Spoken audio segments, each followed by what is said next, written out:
Amazing Superman. Up in the sky, look.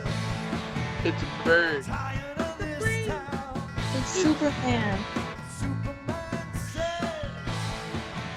And now, Superman, amazing figure from another world with powers and abilities never before realized by mortal men.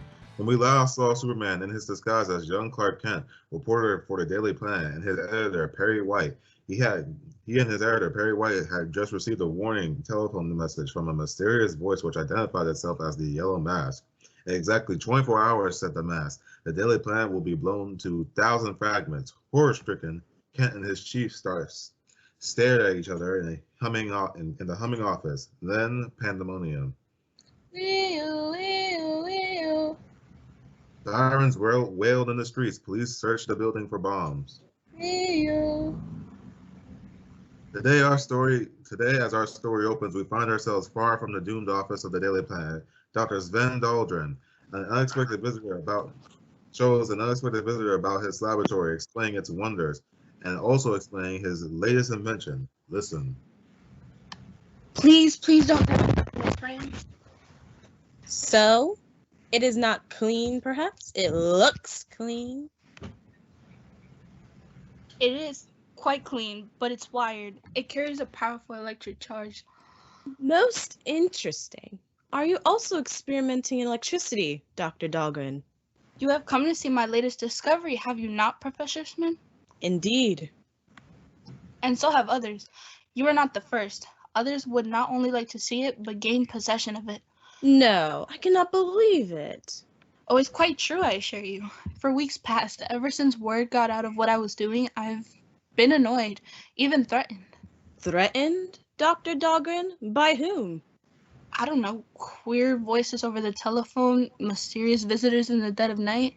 Yes, that is why I had the laboratory wired. But what do they want?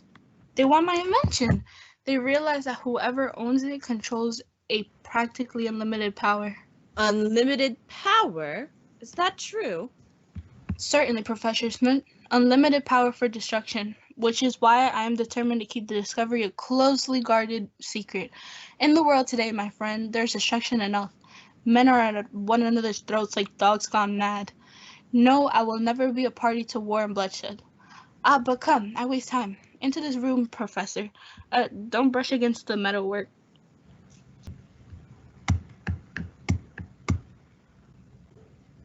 There it is, on the table, Professor. That is a machine so small? My latest development. Small, light, compact, but deadly. Now then, please stand exactly where you are and watch closely what happens to the glass on the edge of the table. Watch.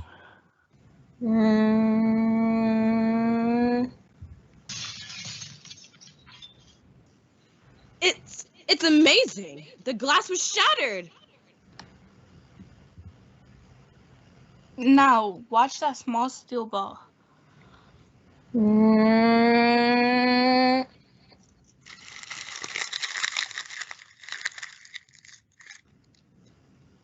Why it's gone?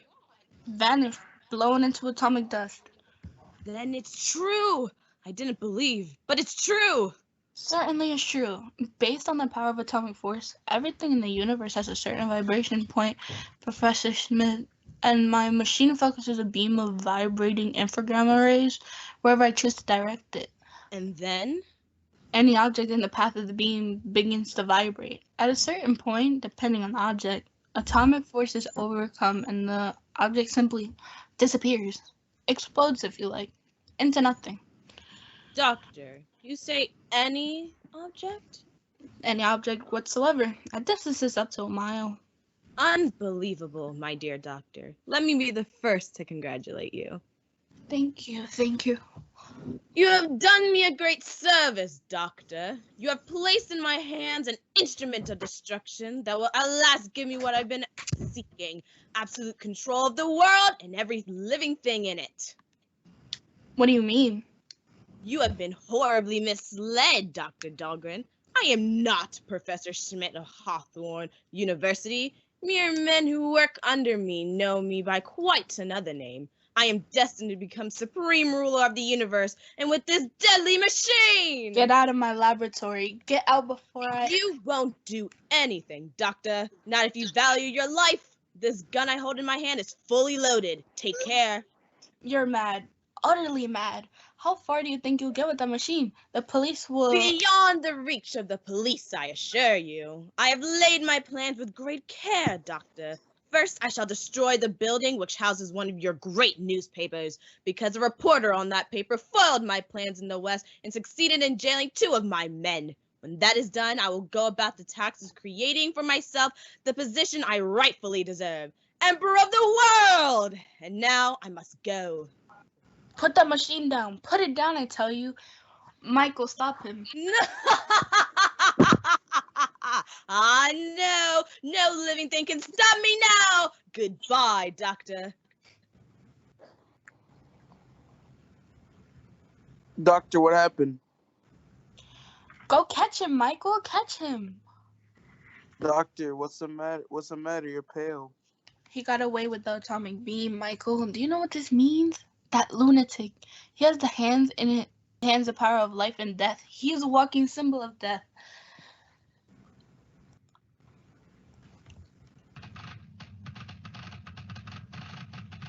Where's Clark Kent? Minute he gets back, send him in.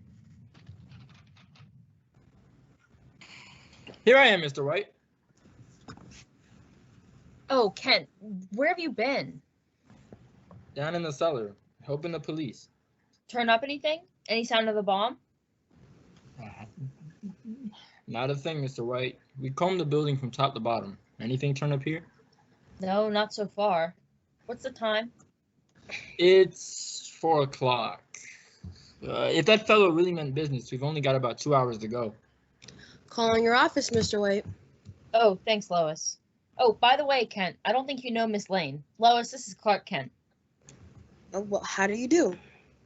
How do you? You wait here till I get back, Kent. I won't be a minute. The boy wonder, huh? Why, Miss Lane? What do you mean? They tell me you talked yourself into a job, went out west, and came back with the biggest story of the month, all in less than a week. Well, I guess I was pretty lucky. I'll say you're lucky. So now you're the white-haired boy. I'm afraid I don't quite understand. Got the old man hypnotized. He thinks you're Horace Greeley.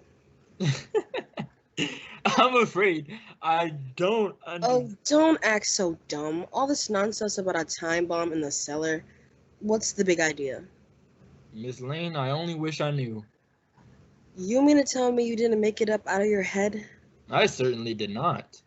I don't believe it. Well, now what's the matter? Listen, don't you hear something? Well, I hear the presses in the basement. No. Outside. Pardon me a minute. Come to the window.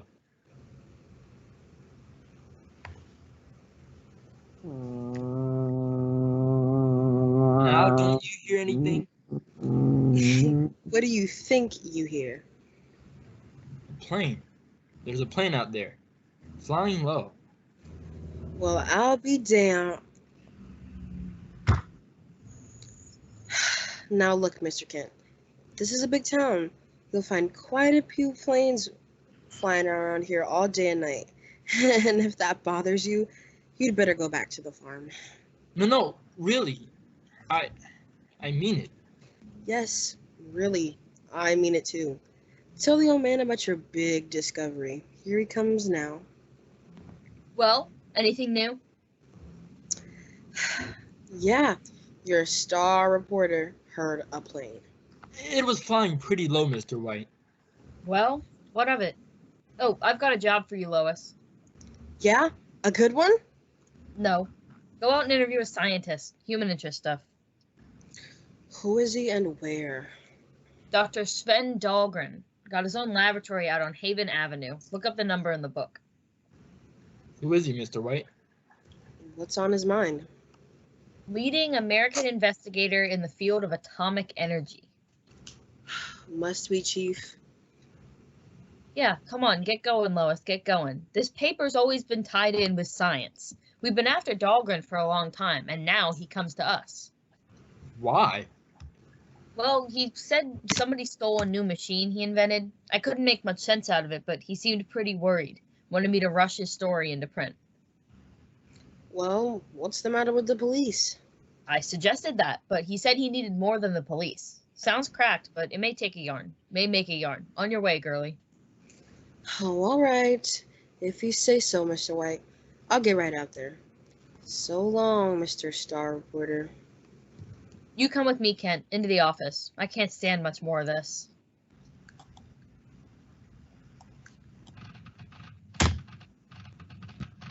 I know, Mr. White. It's nerve-wracking. This yellow mask business. Worse than that. I don't know whether to believe it or not. If we could only get a lead. Ordinarily, I wouldn't give it a second thought. Just another crank. But I don't know, Kent. I swear I don't know. Well, what's the time now? 5 after 4. Don't keep thinking about the time, Mr. White. Confound it. What else can I think of? 2 hours more and we may get blown to glory. What do you think? About the yellow mask? Can he do what he says? Let's hope he can, Mr. White. Yeah, but you're afraid he can. And the devil of it is, so am I. Well, if it hadn't been for that business out west... Well, maybe you want to enter the building. No. You want to see the laughing stock of the city? Suppose nothing happens. On the other hand, suppose something does. Well, they can't intimidate me. If the yellow mask means business, he'll find us right here at 6 o'clock. Ring ring.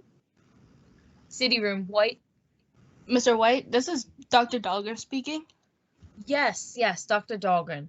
One of our best people is on the way to your laboratory right this minute.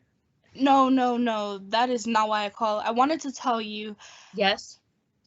the man who stole my atomic beam machine mentioned in a newspaper. He said Yes? What did he say? something about destroying a newspaper. What's that again? Listen, Doctor. Doctor? Hello? Hello, Dahlgren. Hello? Hello? Yes, Mr. White. I was cut off. Get me Dr. Dahlgren at his laboratory, quick.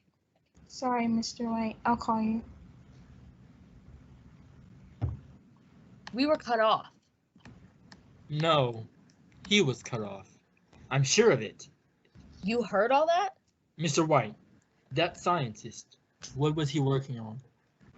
I don't know. Some kind of a gadget to release atomic force. A machine. I imagine so. Why? Don't you see, Mr. White? There's our lead. The man who broke in and robbed him was the Yellow Mask. Ken, I think you're right. Dahlgren just said that the burglar mentioned destroying a newspaper. Then I must be right. Now look here. We've searched the building and haven't found a thing. No packages, no wires. If the Daily Planet is going to be blown up, it's got to be done outside. Maybe up above. That airplane. Airplane? It was flying too low for a transport, Mr. White. The plane was spying out of the lay of the land. And at 6 o'clock, with Dr. Dahlgren's machine, they'll come back again and... Ring, ring, ring, ring, ring. Hello? Dahlgren? I'm sorry, Mr. White. Dr. Dahlgren's telephone is out of order. Kent, do you hear that? Dahlgren's line is dead. Cut. That settles it, Chief. I'll be seeing you later.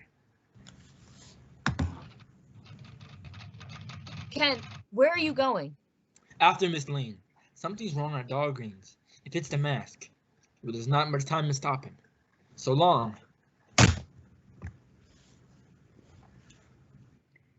Hey, kid. Hey, kid, what's your hurry? Yeah, got another front page scoop, Kent.